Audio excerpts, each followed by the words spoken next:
Rajula police station town વિસ્તારમાં patrolling દરમિયાન બે શકમંદ ઇસમોને ચોરી અથવા તો છળકપટથી મેળવેલ 10 મોબાઈલ જેની કુલ કિંમત ₹48,500 મુદ્દામાલ સાથે બે ઇસમોને પકડી પાડી ચલાલા પોલીસ સ્ટેશનનો રાત્રિ ધરફોડ ચોરીનો ગુનો ડિટેક્ટ કરતી રાજુલા પોલીસ ટીમ.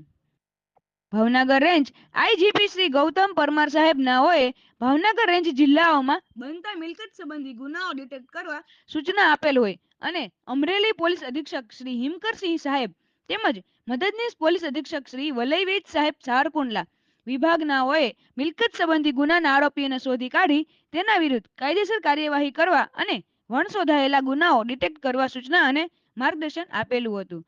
જે અન્વયે રાજુલા પોલીસ સ્ટેશનના પોલીસ ઇન્સ્પેક્ટર શ્રી વી.એમ. કોલાદરા સાહેબનાઓએ ચોરી અથવા છળકપટથી મુદ્દામાલ મેળવી ગુનાને અંજામ આપી નાસી ગયેલ આરોપીઓ અંગે પેટ્રોલિંગ કરી ખાનગી બાતમીદારો મારફતે આરોપી અંગે ચોક્કસ બાતમી મેળવી ચોરીના ગુનાને અંજામ આપનાર આરોપીઓને ચોરીમાં ગયેલ મુદ્દામાલ સાથે પકડી પાડી અત્રેના જિલ્લાના પોલીસ સ્ટેશનમાં બનેલ મિલકત સંબંધી ગુનાઓ ડિટેક્ટ કરવા રાજુલા પોલીસ સ્ટેશનના સર્વેલન્સ સ્કોડને જરૂરી સૂચના અને માર્ગદર્શન આપેલું હોય.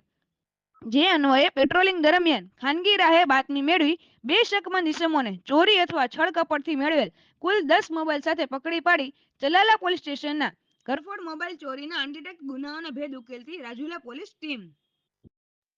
આ કામગીરી રાજુલા પોલીસ સ્ટેશનના police inspector Shri V M. Koladara સાહેબની સૂચના અને માર્ગદર્શનથી સર્વેલન્સ સ્કોડના હેડ કોન્સ્ટેબલ મધુભાઈ નથુભાઈ પોપટ તથા હરપાલસિંહ વિક્રમસિંહ ગોહિલ તથા હેડ કોન્સ્ટેબલ હરેશભાઈ ભાયાભાઈ વાળા તથા હેડ કોન્સ્ટેબલ હરેશભાઈ નાનજીભાઈ બાંભણિયા તથા પોલીસ કોન્સ્ટેબલ રવિભાઈ બાબુભાઈ વરુ તથા ઘનશ્યામભાઈ હસમુખભાઈ મહેતા નાઓએ દ્વારા કરવામાં આવેલ છે. Bharat live news, Gandhinagar.